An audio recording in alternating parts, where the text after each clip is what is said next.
Welcome to Potter Revisited, episode 103.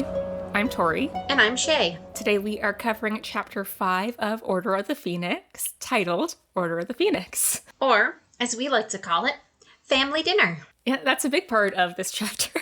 It's literally just a family dinner. It's actually funny how much of a normal family dinner this is, especially when you consider the fact that, they're discussing evil murderers and plots. But, Molly and Sirius are basically mom and dad, and Harry's the middle child. And he wants to maybe borrow the car or go to a party or a concert.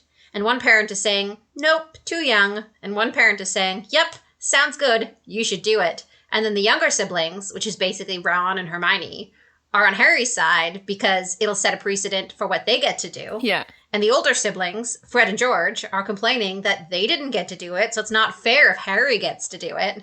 And the whole family is also bitching about the government. And there's a strong chance that there's cat hair in some of the food. So, really? I mean... classic family dinner. Kind of nostalgic. Leaving off from the last chapter, Harry comes into number 12 Grimmauld Place, which is the headquarters for Order of the Phoenix. He yells at Ron and Hermione about all these things he's mad at Dumbledore for, but, gets it out of his system.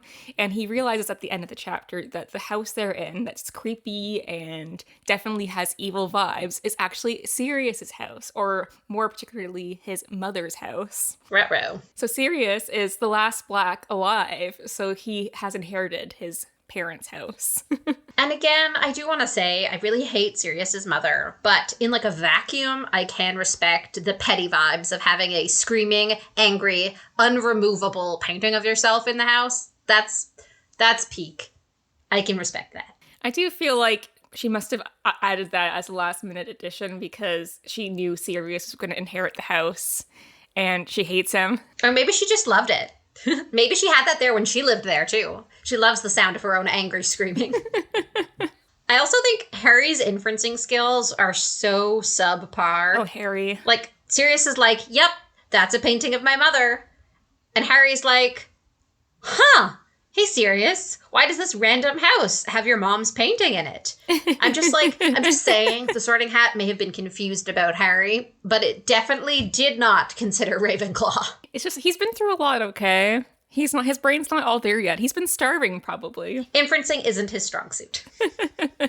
Also, they talk about how they're going into the basement to go to the kitchen, and I feel like that's such a rich people thing.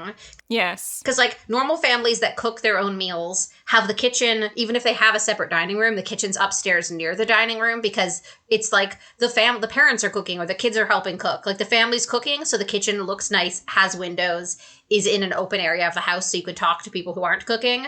But in houses like this, where you have, either employees who cook for you, or in this case, house elves who you force to cook for you, it's in the basement because you don't care how pretty or comfortable the kitchen is when you're not the one cooking. It's such a rich people thing. It's definitely, you can tell it's an aristocratic kind of old house. So kitchen's not really, an area the members of the family would go into. That's where the servants or the staff go to, do all the work. Yeah, it's rich people energy. And they likely have a dining room or something that they would typically eat in. But Harry notes from just the way Sirius is talking about things that he's also seems very angry at Dumbledore. Sirius has been complaining that the only useful thing he's done so far is offer the house for headquarters. He's not allowed to go outside or do anything, useful for the Order because Wormtail would have told Voldemort his Animagus form. So he's stuck inside at Dumbledore's orders and he's just very bitter and angry.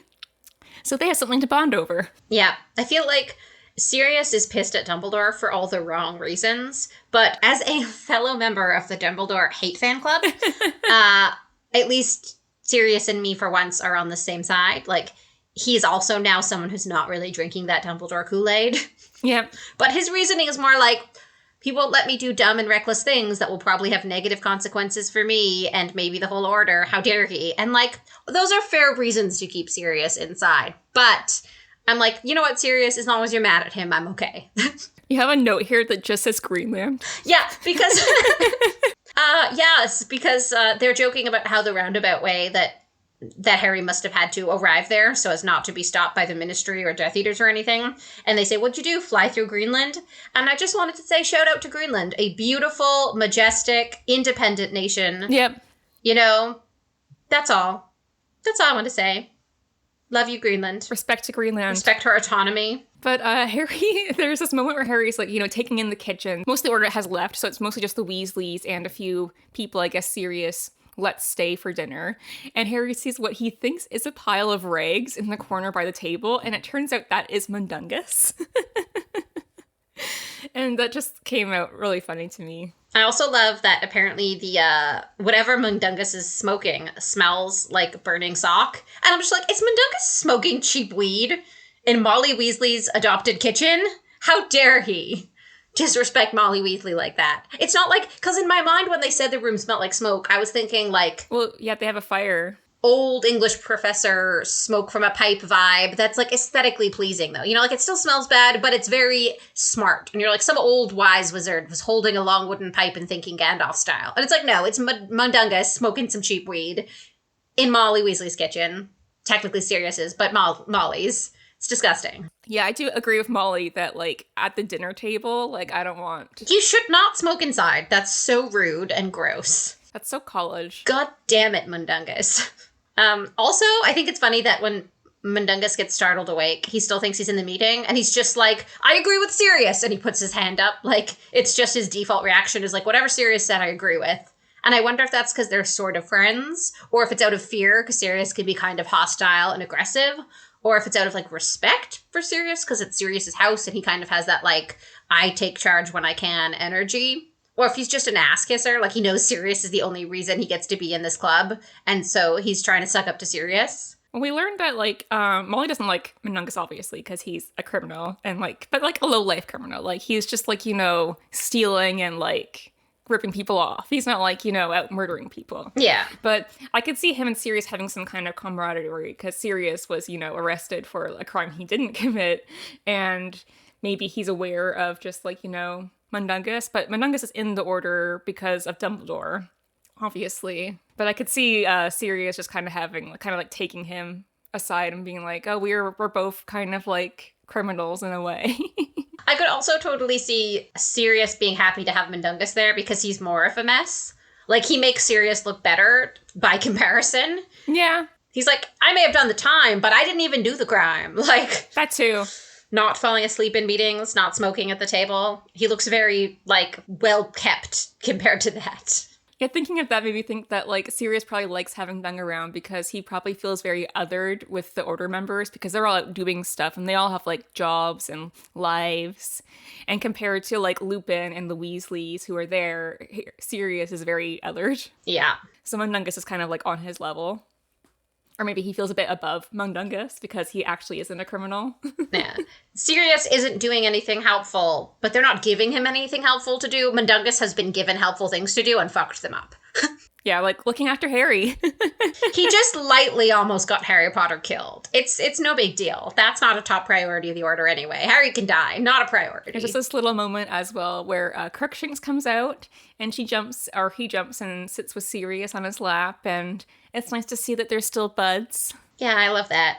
So Sirius, we can see this very different side to Sirius, where when Harry asks him, he asks Harry, like, did you have a good summer? Harry's like, well, obviously no, because I was stuck at the Dursleys, not knowing anything, and then I got attacked by Dementors. And Sirius says that he would have welcomed the danger.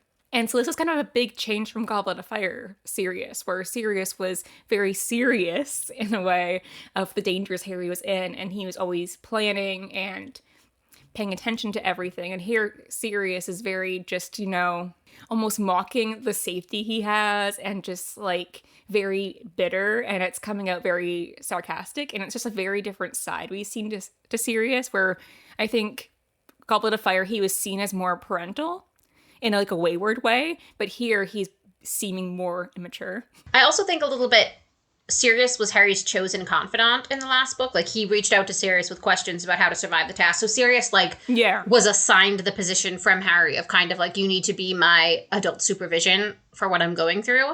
But in rooms like this, there are so many other adults, more qualified adults, that Sirius is kind of like, I get to be softer. Like, I get to be more of the person I am and not step into my big boy pants because there's other people here. Like, I can encourage Harry to do things that are kind of dangerous if it's fun and exciting. I get to be that person because Molly Weasley won't let him do it, you know? Yeah, they've kind of clipped his wings a bit, so now he's kind of acting out. Exactly. That is exactly it. In Goblet of Fire, he was in hiding, but he was still doing all the reckless, dangerous things. Yeah. He was in hiding, but he was free. Here he's kind of confined again. Like, it's like being in prison, except with better food and slightly better company. But it's not in Sirius's nature to be confined. He wants to be out doing stuff, so...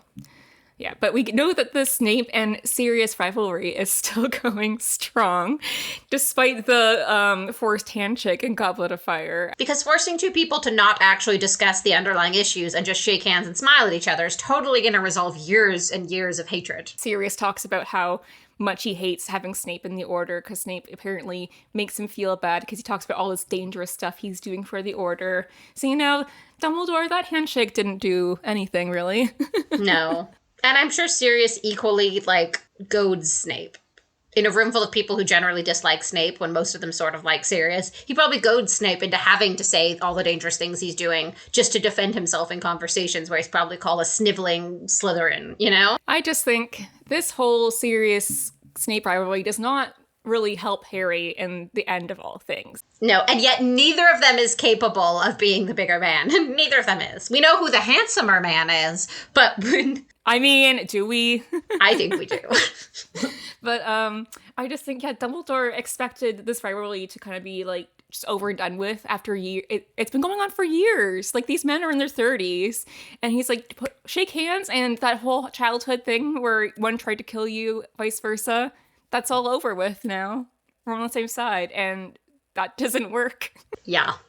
Sometimes you just need to, like, let people hate each other and accept that and say, listen...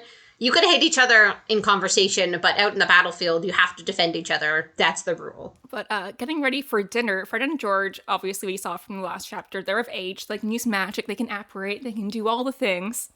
And so they've been very much focused on saving time by using magic. And it's funny because in the last chapter when they apparated, Fred told Ron that time is galleons. So they're, like, really focused on saving time. And here when Fred, like, spills the dinner... when he's using magic to bring it to the table, and Molly yells at him for using magic for just to save like 30 seconds. And he's just like, I'm saving time, it's fine. So they're very focused on time. Yeah, time is running out.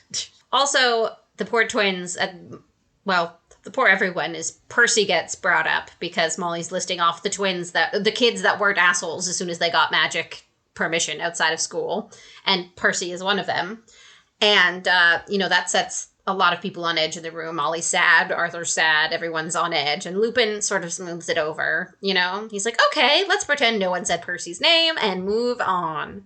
Because it's such a touchy conversation. Yeah, I say this later because Lupin's such the voice of reason. Yeah. They're lucky to have him there. Honestly, I bet... like, he has so many stories we never hear about how he kept the rest of the Marauders alive in just, like, generic teen situations. And, like, there's probably so many stories of, like, Sirius daring James to stick a fork in a toaster or whatever, you know? And we just don't hear about Lupin being like, no. But the main point of this chapter is, like, what you kind of talked about before. This family dinner scenario where Harry is kind of...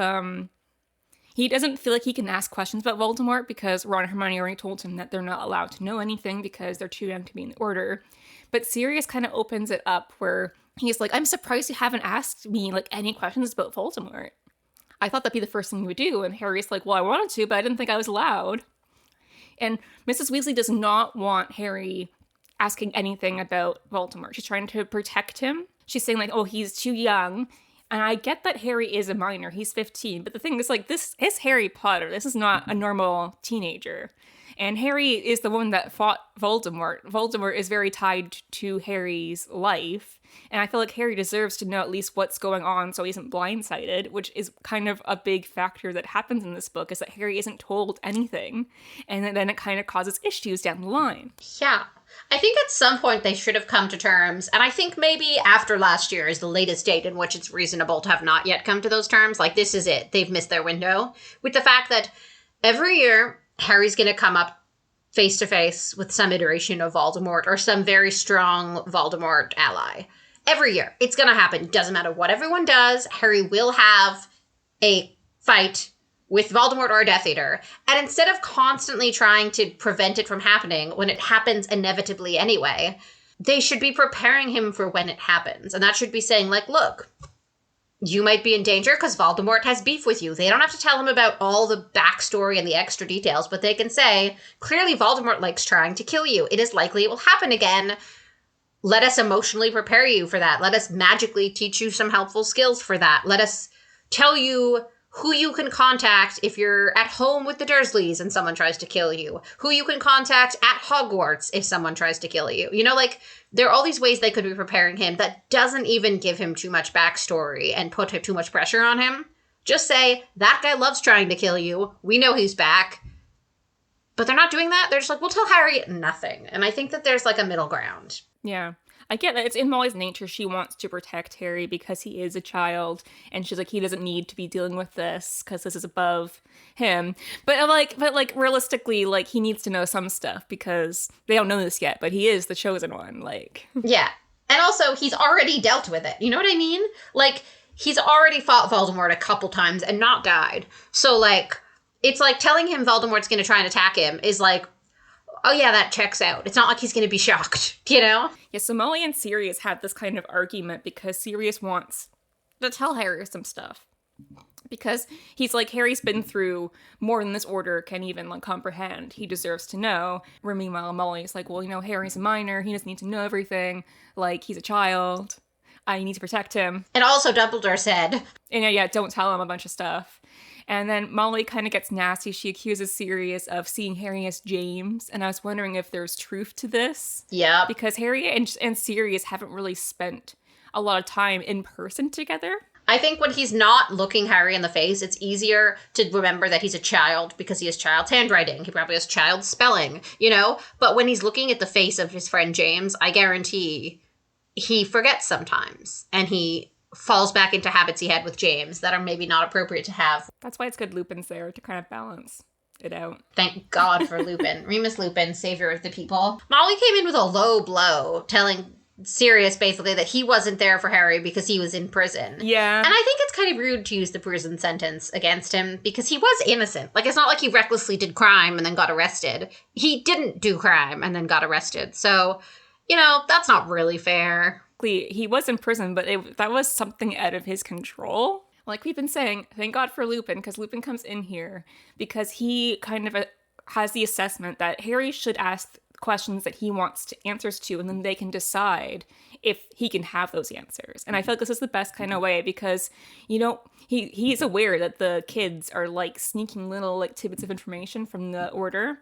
And so he'd rather Harry hear it from them and get like the right facts rather than like some gargled, misinterpreted facts from whatever they're picking up from little like conversations. I think this is important for a lot of kids where like you'd rather them be honest and being like, I want to know about this, rather than them going on Google or talking to their friends and getting like wrong information. I agree. I think he also knows that Harry, Ron, Hermione are very nosy, and he knows that they're going to try and find out information anyway, so he'd rather them hear it from them. I think Sirius sees James and himself and the Marauders in Harry in a very, like, emotional way. Like, oh, he's my friend. Oh, I can make these jokes. Oh, James would be able to handle this Harry well.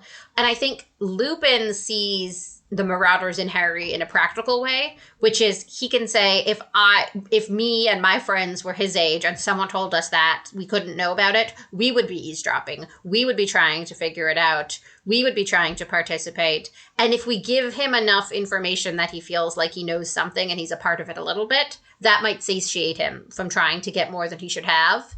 because he knows how teens react. He knows how nosy teens who like to be involved with things are.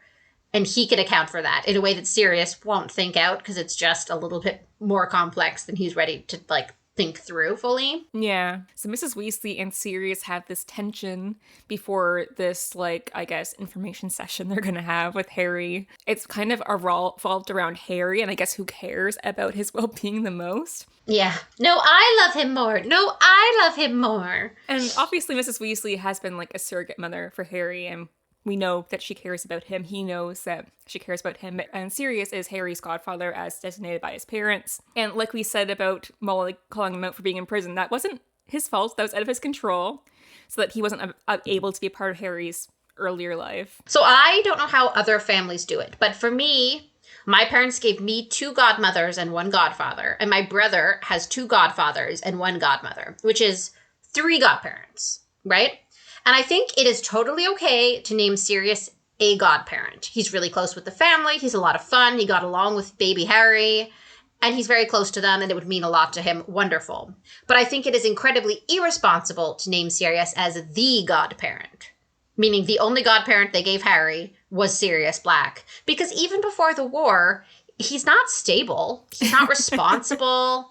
He is not prepared to raise a child. And he's a very emotional person. So even if before his best friends dying tragically together didn't traumatize him, he still wasn't ready to raise a child. And now that they've died traumatically, obviously he would be pretty traumatized. So it's just a really bad choice for a godparent if you're only going to name 1 godparent. Like, you have to name someone who's financially stable enough to take care of the kid and feed them and buy them books, or leave enough money to the godparent that they can do that. You have to know that they know how to make sure the kid follows the rules, teach them right from wrong, keep them from running into traffic, teach them from, you know, all the little day-to-day things that, like, Sirius is going to run in front of cars in traffic. He's not going to teach Harry some of the things Harry needs to know as a child because Sirius is not that kind of person. He just was not a responsible choice as a godparent. And, like, I understand the desire to just want to, like, show a friend you love them by giving them that title. But it's not the way you should be doing it if you're only having 1 godparent. You have to pick someone who's capable of raising a child and you think will raise the child in the way you want the child raised. And I'm sorry, but I don't think that's Sirius Black. I mean, if you look at the time that Lily and James had Harry, they were 21 and they were in the middle of a war. So I don't know how far they were thinking of, but they were thinking probably Sirius and James have this, like, unshakable bond. They know Sirius would rather die than let anything happen to Harry, so he'd be well protected. But probably not thinking, like, long term, like, oh, how is he gonna raise Harry? I'm assuming they knew Lupin would somehow be involved. Yeah, could you imagine poor Lupin, who's not exactly the most assertive of the group, trying to tell Sirius, who's the only godparent of Harry, what he can and can't let Harry do, and Sirius listening to that? I just think it's a bad choice. It's a bad choice. I wonder if Lily had, like, a godmother that she wanted Harry to have, but maybe they died or something. Yeah, I hope that's what it is, because this is a poor, poor choice. I really think, like, again, if they did it the way my parents do, which is 3 godparents, 2 of the gender you are and 1 of not that gender, I would say 2 godparents for Harry. Great. 1 of them can be Sirius. I don't even know if Lupin is the right choice, because he's kind of got his, like, the werewolf thing would be tough to deal with. He's single. It's probably easier to leave, like, your kid to 2 parents. But, like, there's got to be other families that they're close to that weren't murdered horribly. And even if, like, I don't know how close they were with, say, the Longbottoms. I knew they were in the order. But that's, like, a married couple who has a child or about to have a child. They're stable. You know what I mean? Like, it just seems like poor choices unless they named other godparents and they died between Harry's birth and the parents' deaths. But, like, it's just a bad choice. It's like, I don't know who their other options were. I don't know, but they could have done better. Don't give your, like, troublesome, light on the crime, rebellious motorcycle driving friend sole custody of your child should you die. Because your child will have an I Heart Mom and I Heart Dad tattoo on them before they're fully grown, and that thing will not look good when they grow. Going back to this tension that Molly and Sirius are having about Harry, it's Molly seems to take issue with Sirius despite the fact that Harry does have other male, like, parent figures, like Lupin here. So it's not like Sirius is the only father figure It's just Sirius she has tension with. Yeah, I think the tension comes from the fact that Sirius is the only one of Harry's father figures who tries to assert authority over Harry as a guardian. For example, the other father figures, like Lupin, for example, might make suggestions, but they don't assert. And then Dumbledore is the only father figure that's kind of different. Yeah. But he doesn't have to assert himself because everyone just defers to his opinion anyway. So they don't really see that as an opinion. It's like an unquestioned fact. So Sirius is the only one that's like fighting her for that power because the other father figures are comfortable taking a back seat, except for Dumbledore, and it's Dumbledore's car, so he makes all the decisions in the end, you know? One of my thoughts was that it's not really judgment on Sirius's character, although that does sway into it, but I feel like it's because Sirius has the title of Godfather, and he has that authority, and Molly doesn't feel that he uses that correctly. Or it's just equipped. Like, to be fair, Molly is kind of, when it comes to, like, raising children, Molly raised 7 whole children to at least the age of 13, and none of them are dead yet. Yep. Almost all of them still talk to her regularly. Most of them have, the ones that are graduated have decent jobs. Fred and George have not been arrested yet, so that's something. So, like, she's like, hey, I've done this a few times, and some of them turned out okay. Why are you've never done this before. You're an amateur, I'm a professional, you know? Yes, but there's that tension. But we learn from this conversation, which is basically just an info dump from Lupin and Sirius, that over the summer, Fudge has kind of like, put his head in the sand. He does not believe that Voldemort is back, mostly because he doesn't want to give up the power he has. Because he feels if Voldemort is back, it's going to he's not equipped for that, so he's going to be out of office. So it's just typical politician stuff, obsessed with power. Yeah, classic politician behavior. And so he's leaning on the Daily Prophet to slander Harry and Dumbledore. We learn that Dumbledore's been, kicked out of some groups and everything because he's been telling everyone Voldemort's back. You're telling me the newspapers will print non-truthful things as fact because they receive pressure from a political leader? Who would have thought? I don't know, man. Good thing it's a fantasy novel because I couldn't imagine that in real life. No, it's fine. It's weird when real life and fantasy collide. Yeah. Also, I will say, Harry finds out that there's some sort of weapon Sirius wants. Yes. And Harry just casually is like, oh, wow, so it's, different than Avada Kedavra? And I'm like, boy, that's the killing curse. There needs to be a name to refer to that thing that isn't saying the words that kill people. You know what? Wandless magic is a thing. Imagine you accidentally wandless magic and you friggin' kill George or some shit. Everyone is so afraid to say Voldemort, but they're out here saying Avada Kedavra at the goddamn dinner table. And I'm like, Harry. I feel like most people say the killing curse and not, the incantation. That is what they should be saying. That is what should be said. Yeah, but going over, the weapon Voldemort wants, this is kind of, the big thing they let drop before Molly kind of cuts this conversation off because it's too much, but referring to it as a weapon, but going based off this is not our first time reading the series, so we know everything. And this is not a spoiler. This book came out in 2003. So we know that the prophecy is the weapon, and Voldemort only learned half of the prophecy because he was told the half that Snape heard. And I've talked about this before, but should Harry have been aware of the prophecy earlier? Because this is what really causes a lot of bad things to happen. And Dumbledore does say later at the end of this book that he probably should have told him earlier, but he didn't want to have that weight on him. But I feel like there was age-appropriate ways to tell him just so he was aware of what was going on. Yeah, I definitely think knowing, you're the only person alive who can kill the big bad guy is a lot of pressure to put on a kid, especially knowing that, people died trying to protect you from him, people continue to die because of him, and if you're the only one that can stop him, it's kind of like every time someone dies because of Voldemort, it's my fault because I haven't killed him yet. That's a train of thought that you could have. Yeah. He's still a 14, 15-year-old boy, and it's a lot to expect of him, but that's what he'll think because he's an empathetic person. Yeah, Harry has very bad survivor's guilt. Yeah, there's definitely ways to bring it up to Harry.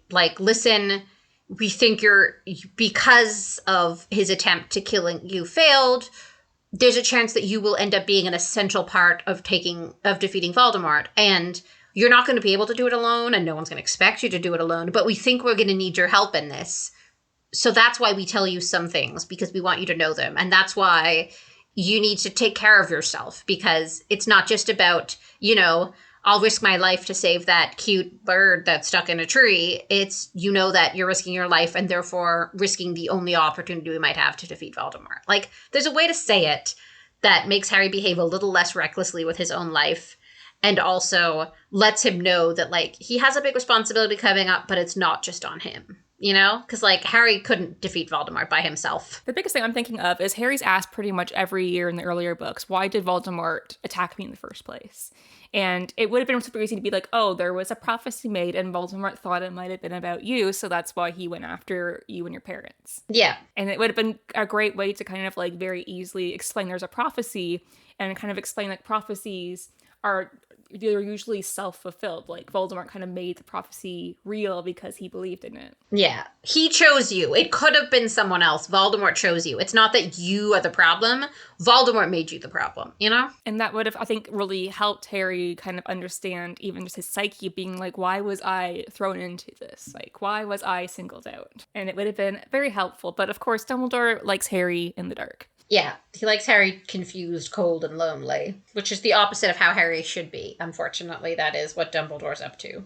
But yeah, the chapter kind of ends with Molly, after the weapon is kind of dropped and Harry's kind of trying to get more information out. She's like, you know what? That's enough. I have had this. I've had enough of this. And she sends all the kids to bed and tells them not to talk to each other.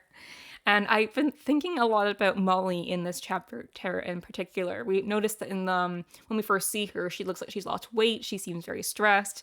So I feel like Molly is really struggling with a lack of control at this point in the series.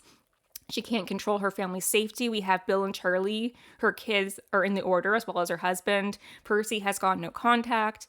The twins are technically adults, and she's definitely struggling with parenting them, even though they're still in school. And they're also determined to be involved in the order as well. Ron and Ginny are hanging back to school. They're really close with Harry, so there's just a lot. She can't really protect them as much as she would like to. And she's in this power struggle with Sirius and her own children in order to have some kind of sense of order in this chaos. So I think it's partially having some sense of order, but I think there's another sort of underlying thing, which is just like the lack of stability in different parts of her life at the same time is really stressful. Like for me, if I'm really stressed out at work, it's nice to come home and have like a sort of dependable, reliable, consistent home life with my partner and my dog, you know? But if I had a rough day at work and I came home and my dog's not feeling well and she's throwing up everywhere, I have no section of my life to sort of lean on and find comfort because everything feels unstable. And so for her, normally she leans on her family, her loving husband, her kids who are semi-respectful and good people deep down, and she knows it. And they're the light of her lives and they make her happy. But right now, Percy's sort of caused a lot of controversy at home. You know, one of her children isn't at home and he isn't talking to her. And so that thing that she would lean on during these like perilous times of almost war, that's not stable either. And so she's just feeling overwhelmed because she's surrounded by trouble. Yeah, because it definitely feels like she is struggling with like the twins are kind of calling her out, being like, we're adults, we can do what we want, and she can't really control them. And then she's trying to control her kids, but they're so already kind of involved with the order just by default because Arthur and her are in the order. And she has 2 kids in the order. Percy's not talking to her, doesn't want anything to do with her, and it's just she doesn't have a lot of control anymore because Voldemort being back is like taken the safety of her family out of her control. She can't control what happens to her family. And we see that later on when she tries to face the Boggart and she struggles because she's just so scared of what would happen to her family. Yeah. And it's interesting to see it just happening to Mrs. Weasley, who is just the quintessential mother character and always is super comforting and lovely. And we kind of see her crack a little bit. Yeah. It kind of puts everything into perspective there about just like what they're going to be facing. Which is terrifying. Everything is terrifying at this point. Like, it's so up in the air. Yeah, they're really kind of like bracing us because Sirius and Lupin were talking about last time what it's like and everything. And they've been telling the twins that, like, you don't know what it's like to, like, really be in the order, like, laying down your life for this organization, putting the organization above all else. And it's like you can understand you're too young, but, like, that's what they've done the first time and they're doing it again. But that's where the chapter ends. Thank you for listening to this episode of Potter Revisited, and we'll be back next time to discuss chapter 6 of Order of the Phoenix, the noble and most ancient house of Black. So we're going to be doing some decontaminating But thank you for listening, and we'll be back next time. If you have any thoughts about today's episode or previous episodes, you can reach out to us on social media at Potter Revisited or email us at potterrevisitedpodcast@gmail.com, and we'll see you next time. Bye!